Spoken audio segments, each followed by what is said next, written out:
ورحمة الله تعالى وبركاته. أعوذ بالله من الشيطان الرجيم.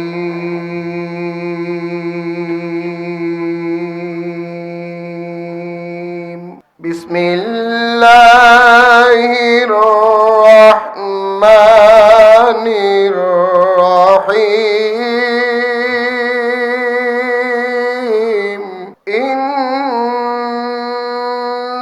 شانئك هو الأبتر. في شان حبيبه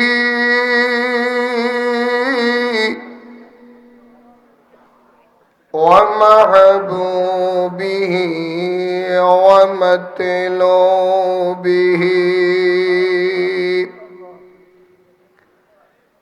تعظيما له وتشريفا.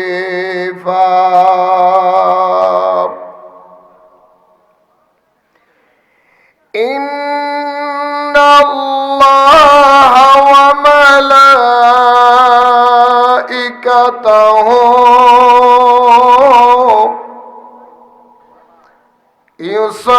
يصلون على النبي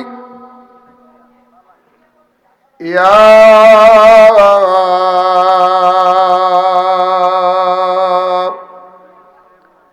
أيها الذين آمنوا صلوا عليه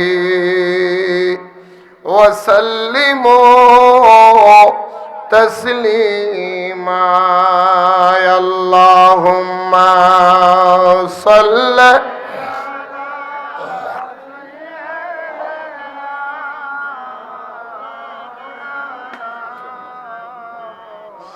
وعلى آل سيدنا.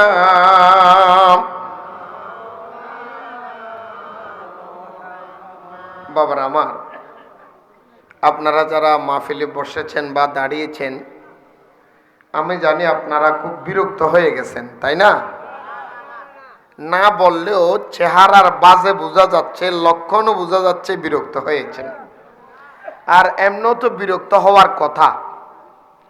সব কিছুর একটা লিমিট থাকে, সব কিছুর একটা কি থাকে? লিমিট থাকে, সময় থাকে। এখন যে সময়টা আপনারা পার করতেছেন এটা হলো লিমিটের বাহিরে। আমি আলোচনা শুরু করার আগেই মাহফিল কর্তৃপক্ষের কাছে প্রথম নম্বর অনুরোধ করব, আগামী বছর থেকে যদি মাহফিলের আয়োজন করেন, এত লম্বা আলোচনার দরকার নেই। দরকার হলে সকাল 10টা থেকে শুরু করবেন, 12টা থেকে 1টায় ক্লোজ। কারণ মানুষ পরিশ্রম করার পরে শুধু নামাজ পড়া ইবাদত না, রাত্রে ঘুমানোটাও কিন্তু ইবাদত। আমরা মনে করি নামাজ পড়লাম এটা ইবাদত, শুধু নামাজ পড়াটা ইবাদত না, মানুষের সাথে ভালো ব্যবহার করা এটাও ইবাদত। শুধু নামাজ পড়া ইবাদত না, রোজা রাখা ইবাদত না, আপনার মাধ্যমে অপর ভাইয়ের সম্পদ নিরাপদে থাকা এটাও ইবাদত। শুধু রোজা রাখার নাম ইবাদত নয়, আপনার মাধ্যমে রাস্তা থেকে পড়ে থাকা ময়লাটা পরিষ্কার করে দিয়ে আরেক ভাই আহত না হওয়ার জন্য রাস্তা ক্লিয়ার করে রাখা এটাও ইবাদত। এগুলি মনে রাখবেন। তাই আমি বলবো, মাহফিলটা নিয়ামত, মাহফিলটা কিন্তু সেই নিয়ামতটা যখন একজন ইমানদারের শরীরের তার ইবাদতের বাহিরে চলে যায়, সেটা কিন্তু কষ্টদায়ক বিষয়। আমাকে দাওয়াত না দেন, আমি নুরু বাংলা হক কথা বলে যাই, সব সময় বলি। আপনাদের দোয়ার বরকতে বহু বছর। হাবিব ভাই, কত বছর পরিচয় আপনার সাথে আজকে? হ্যাঁ, একটু বড় করে বলেন না। 25 বছর আগে এই কিশোরগঞ্জে, কোন জায়গায়? ইটনা থানা কি বড়ইবাড়ি ইউনিয়ন, ওই যে মারামারি ছিল, কোবাই ছিল। আজ থেকে 25 বছর আগে ওয়াহাবিদের সাথে যুদ্ধ করে, ঝগড়া করে, স্টেজ থেকে বক্তা নামাইয়া দিয়ে ওয়াজ করে মাঠ রাখে সুন্নিয়তের পক্ষে কথা বলে গিয়েছিলাম এই গুনাহগার। তো এই আজকে উনি আমাকে স্মরণ করায় দিল 25 বছর হয়েছে নাকি? আপনিও ছিলেন? মাশাআল্লাহ, উনিও ছিলেন। তাহলে বহু বছর আগের কথা। এখন তো অনেক বক্তা যারা আজকে মাঠে এত লাফালাফি করে, ওদের 25 বছর বয়সও হয় নাই। এটাই তো বলতেছি। তো যাই হোক, আমি ওদিক যাব না। আমি প্রথম নম্বর একটু অনুরোধ করলাম, এটা ভাই একটু ধৈর্য ধরেন, একটু ধৈর্য ধরেন। এই যে ক্যামেরাগুলি দেখতেছেন, মাইন্ড করেন না, এদেরকে সব সময় যে কোনো মাহফিলে গেলে তাদেরকে প্রাধান্য বেশি দিবেন। কেন জানেন?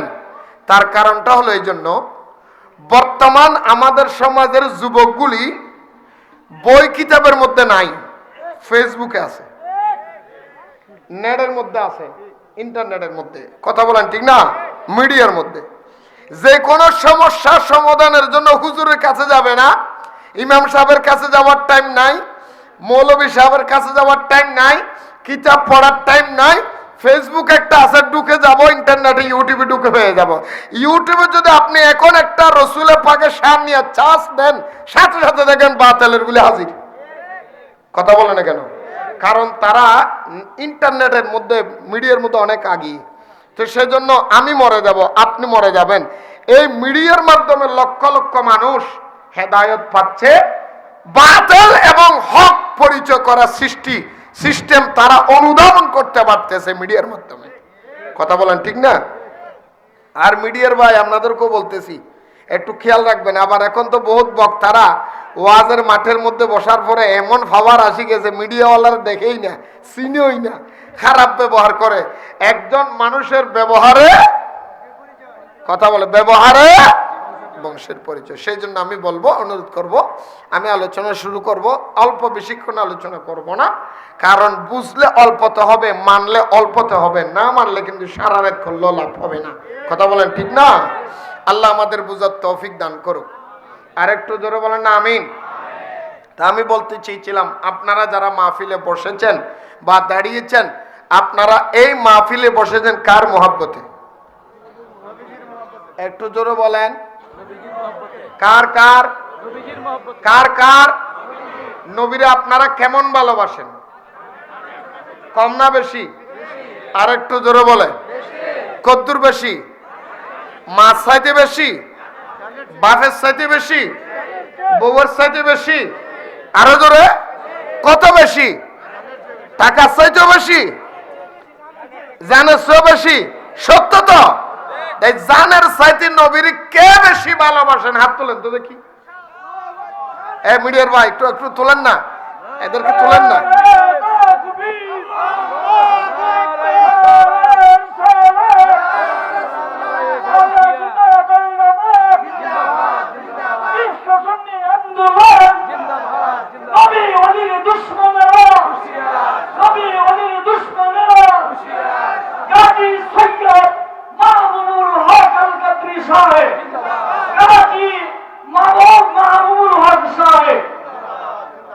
আপনারা সবাই কিন্তু হাত তুলেছেন, জীবনের চাইতে নবীরই বেশি ভালোবাসেন।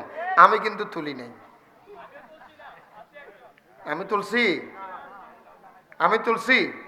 আপনারা সবাই তুলছেন না? বলে যে তুলেন না কেন? আপনি কি নবীরে ভালোবাসেন না? হ্যাঁ ভালোবাসি, কিন্তু হাত তুলে নবীকে দেখানোর মতো ভালোবাসতে পারিনি। এই যে আমরা হাত তুলেছি, বুঝবেন, কম্পেয়ার করবেন, ওয়াজ করলে হবে না। হাত তুলে বলেছি নবীরই জীবনের চাইতে বেশি ভালোবাসি। এই হাতটা কি নবী দেখছে? আপনাদের আকীদা আসেনি? আল্লাহ দেখছেনি? নবী দেখছেনি? যদি নবীকে জীবনের চাইতে বেশি ভালোবাসেন বলে হাত তুলেছেন, তাহলে আপনি বলেন আপনার জীবনের দাম কি একটা রাতের সমানও হতে পারে না? আপনি তো 2 ঘন্টা দাঁড়াতে পারবেন না, কতক্ষণ পরে উড়ে চলে যাবেন। সিদ্দিক আকবর নবী বলেছিলেন, আবু বকর, আমি নবী মক্কা থেকে মদিনে হিজরত করব, তোমাকে নিয়ে যাব। কয় রাত? কয় রাত? 40 রাত পর্যন্ত দরজার মধ্যে দাঁড়িয়ে আছেন, এক পায়ে। নবী যখন ডাকবে, আয়েশা সিদ্দিকা বললেন, আব্বা ঘুমাবে না? বলেন, নবী যতক্ষণ ডাকে নাই আমার চোখে ঘুম নাই। এটার নাম ভালোবাসা।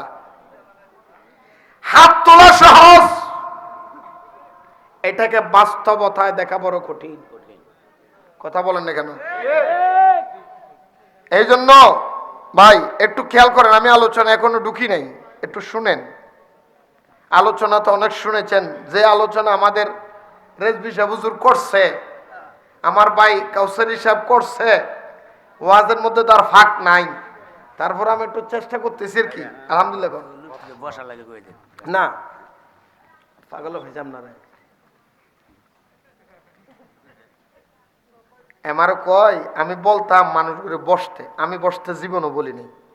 আমার ওয়াজের লাইফে আমি এখন ওয়াজ করতে প্রায় 30 বছর পার হয়ে গেছে আমার ওয়াজের লাইফ। আমি 30 বছর ওয়াজের লাইফে কোনোদিন মানুষের বসতে বলিনি, ভাই একটু বসেন, এই কথা আমি জীবনও বলিনি। কেন জানেন? তার কারণ হলো, চিংড়ি মাছ চিনেননি? চিংড়ি মাছ কথা কয় না আপনাদের এদেশে? কি কয়? ইসা মাছ? ইসা মাছ কয় না?